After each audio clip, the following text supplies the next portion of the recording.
નમસ્કાર. ધોરણ 11 વાણિજ્ય વ્યવસ્થા અને સંચાલન, પ્રકરણ 3 ધંધાકીય સેવાઓ 2. વિદ્યાર્થી મિત્રો, આ પ્રકરણમાં આજે આપણે પ્રકરણ પરિચય અને પ્રકરણના અંતે આપેલા પારિભાષિક શબ્દો જે પહેલાં સમજવા જરૂરી છે એના વિશે અભ્યાસ કરીએ. વિદ્યાર્થી મિત્રો, ત્રીજું ચેપ્ટર ધંધાકીય સેવાઓ 2, જેમાં આપણે બેન્કિંગ સેવાઓ છે એના વિશે અભ્યાસ કરવાનો છે. વિદ્યાર્થી મિત્રો, આ પ્રકરણમાં આપણે શું શું શીખવાના છીએ એની વાત કરીએ તો એક તો બેંક વિશે, બેંકનો અર્થ, બેંકના કાર્યો, જે 2 પ્રકારના કાર્યો છે, મુખ્ય કાર્યો અને ગૌણ કાર્યો. ત્યારબાદ બેંક ખાતાના પ્રકારો, જે 4 ખાતાના પ્રકારો આપેલા છે: બચત ખાતું, ચાલુ ખાતું, રિકરિંગ ખાતું અને બાંધી મુદતનું ખાતું. એના વિશે અભ્યાસ કરવાનો છે. ત્યાર પછી વિદ્યાર્થી મિત્રો, બેંકની જે વિવિધ સેવાઓ છે એમાં ડ્રાફ્ટ ઇસ્યુ કરવા, એટલે કે એક બેંકે અન્ય બેંકની શાખા પર લખેલો આ ચેક છે એના વિશે અભ્યાસ કરવાનો છે. ત્યાર પછી બેન્કર્સ ચેક, એટલે કે બેંક સ્વીકારેલ રકમના બદલામાં જે ચેક આપે તેને આપણે પે ઓર્ડર કહીએ છીએ. આવા પે ઓર્ડર જ તે એક ગામ કે શહેરમાં વટાવી શકાય તેવા બેન્કર્સ ચેક, એના વિશે અભ્યાસ કરવાનો છે. ત્યાર પછી આરટીજીએસ, વિદ્યાર્થી મિત્રો ફૂલ ફોર્મ પણ એનું પૂછાય છે. આરટીજીએસ એટલે કે રિયલ ટાઈમ ગ્રોસ સેટલમેન્ટ, તો એના વિશે પણ આપણે અભ્યાસ કરવાનો છે. આરટીજીએસ છે એ નાણાંની ફેરબદલી કરવાની એક સિસ્ટમ છે. રૂપિયા 2 લાખ કે તેથી વધુ રકમની એક શાખામાંથી બેંકની બીજી શાખામાં નાણાં છે એને આપણે ફેરબદલી કરી શકીએ. ત્યાર પછી એનઈએફટી, એ પણ નાણાં ફેરબદલીની એક સિસ્ટમ છે. જે ભારતમાં એનઈએફટીનું સભ્યપદ ધરાવતી હોય એવી કોઈ પણ બેંક છે એમાં રૂપિયા 2 લાખની ફેરબદલી કરવાની પ્રક્રિયા, એટલે 48 કલાકની અંદર રૂપિયા 50,000 કે તેથી ઓછી રકમ રોકડેથી એનઈએફટી કરી શકાય. અને રૂપિયા 2 લાખ સુધીની રોકડની હેરફેર છે એ કરવા માટેનું આ એક સિસ્ટમ છે, જેમાં 11 ડિજિટલના આલ્ફા ન્યુમેરિક સ્વરૂપના કોડનો ઉપયોગ કરવામાં આવતો હોઈએ છે. ત્યાર પછી આપણે જોવાનું છે બેંક ઓવરડ્રાફ્ટ, જે આપણે ટૂંકમાં બેંક ઓડી તરીકે ઓળખીએ છીએ.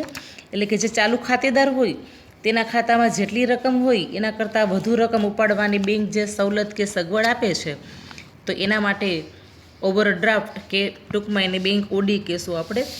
ત્યાર પછી કેશ ક્રેડિટ, એટલે કે વેપારી કે ધંધાકીય કંપની ધંધાના વિકાસ માટે નાણાં જોતા હોય તો ધંધામાં માલનો સ્ટોક હોય કે ઉઘરાણીની રકમને આધારે નક્કી કરેલા સમય માટે ધિરાણ કરવામાં આવે, જેને કેશ ક્રેડિટ કહેવામાં આવે. એના વિશે અભ્યાસ કરશું.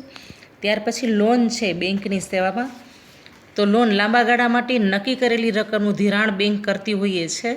ઘણી વખત જામીનગીરી મિલકતો છે એને ગીરવે મૂકીને પણ લોન બેંક આપતી હોય, તો એના વિશે અભ્યાસ કરશું. ત્યાર પછી બેંકની સેવા આપણે જોઈએ તો ઈ બેન્કિંગ, ઈ બેન્કિંગની અંદર ઇન્ટરનેટ, કોર બેન્કિંગ અને મોબાઈલ બેન્કિંગ, એના વિશે આપણે અભ્યાસ કરવાનો છે.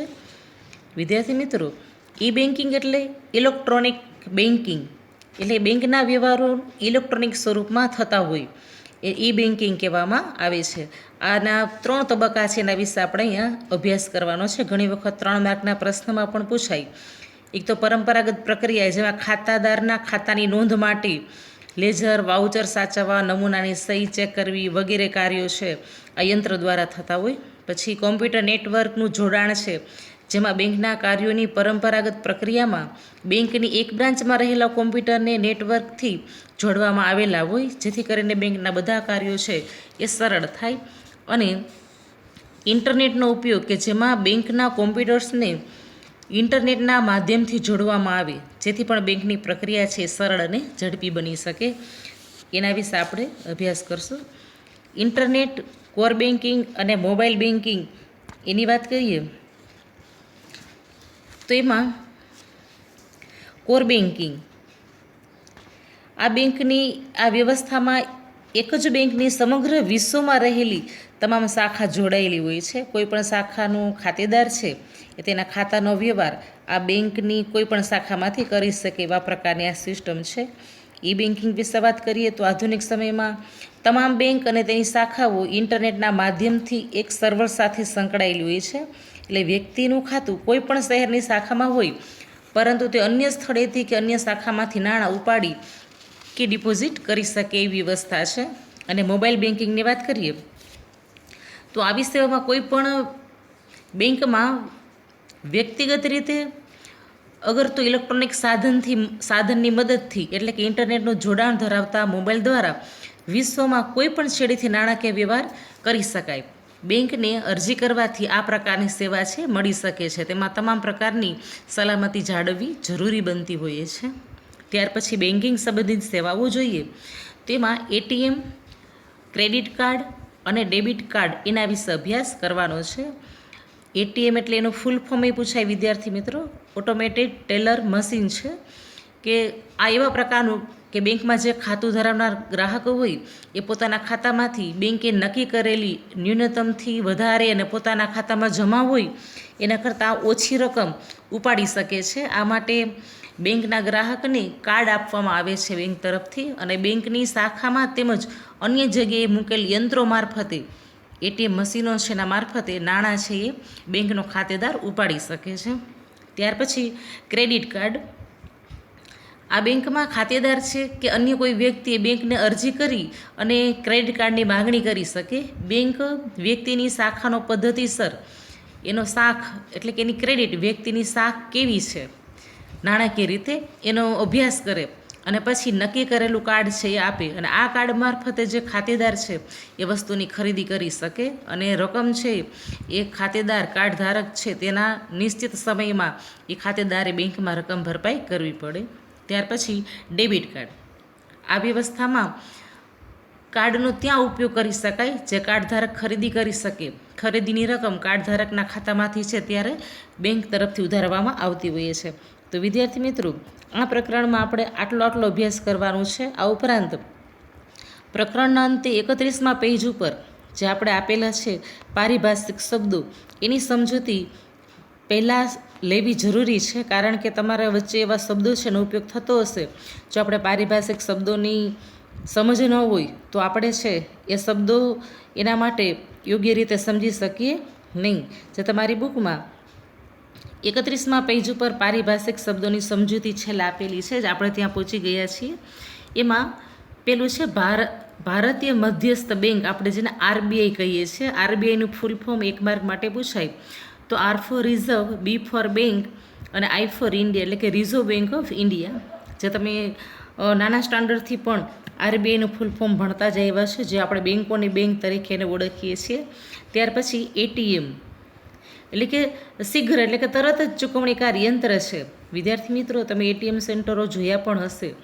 એટલે એ એટીએમનું ફૂલ ફોર્મ છે એ પણ પૂછવામાં આવે. A for automated, T for teller અને એમ ફોર મશીન એટલે કે નાણાંની તુરંત જ ચૂકવણી કરે એવું મશીન યંત્ર છે. ત્યાર પછી કેવાયસીનું ફૂલ ફોર્મ પણ પૂછાય. નો યોર કસ્ટમર એટલે કે તમારા ગ્રાહકને ઓળખો. બેંક તરફથી લગભગ બધી જ બેંકો અને દરેક બેંક એના પોતાના ગ્રાહકોની કેવાયસી કરેલી છે, એટલે કે ગ્રાહકોને ઓળખો. આ દરેક ખાતેદારે પોતાનું આધાર કાર્ડ એમાં જમા કરાવવાનું હોય છે. ત્યાર પછી ડીમેટ, DEMAT ડીમેટ. વિદ્યાર્થી મિત્રો, આ ડીમેટ ખાતા વિશે તમે એસપીસીસીમાં વધારે શીખવાના છો, અકાઉન્ટમાં પણ આવશે અને 12મા ધોરણના વાણિજ્ય વ્યવસ્થામાં પણ આવશે. આ ડીમેટ એ ડીમટીરિયલાઇઝેશન એનું ફૂલ ફોર્મ છે ડીમેટનું.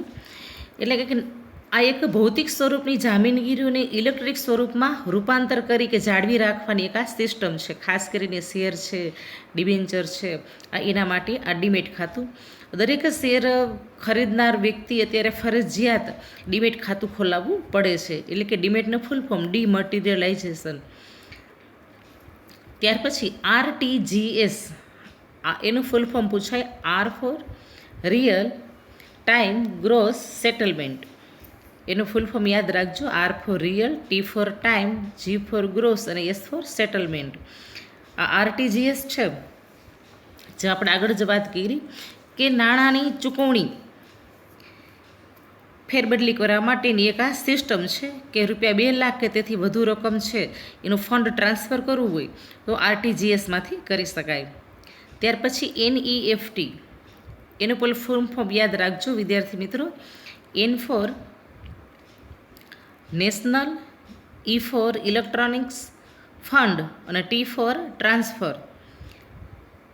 એટલે આ એક એવી સિસ્ટમ છે જે પણ નાણાં ટ્રાન્સફર કરવાની આ એક પદ્ધતિ જ છે. એના વિશે પણ આપણે આગળ અભ્યાસ કરવાનો જ છે. ત્યાર પછી IFSC, એનું પણ ફૂલ ફોર્મ પૂછાય.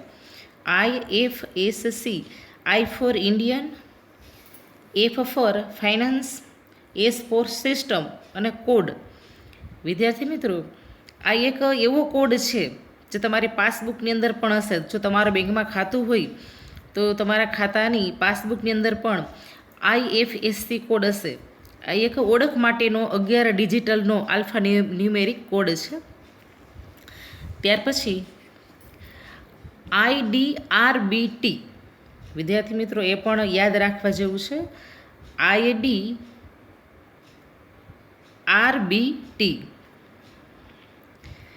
એનું full form institute for development and research on banking technology, એનું ફૂલ ફોર્મ છે.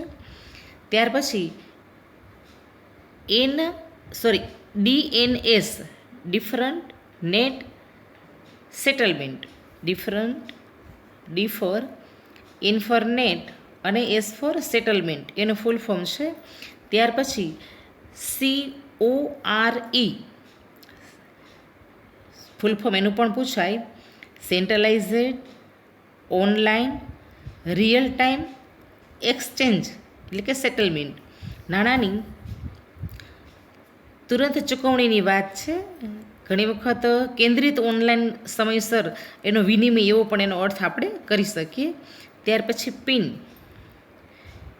પર્સનલ આઈડેન્ટિફિકેશન નંબર, વ્યક્તિગત ઓળખ નંબરની વાત છે વિદ્યાર્થી મિત્રો. Demat, RTGS, NEFT, IFSC, IDRBT, DNS, પછી CORE અને PIN, આ બધાના ફૂલ ફોર્મ છે એ યાદ રાખવા પડે. 1 માર્કના પ્રશ્નમાં ઘણી વખત પૂછવામાં આવે છે. KYC છે, RBI છે, ATM છે, આ બધાના ફૂલ ફોર્મ અને બધાનો મિનિંગ છે એ ઘણી વખત A વિભાગમાં કે B વિભાગમાં પૂછી શકાય. વિદ્યાર્થી મિત્રો, પ્રકરણ શરૂ કરતાં પહેલાં આપણે પ્રકરણનો આછેરો ખ્યાલ મેળવ્યો તેમજ પારિભાષિક શબ્દો છે એની સમજ પ્રાપ્ત થઈ. ધન્યવાદ.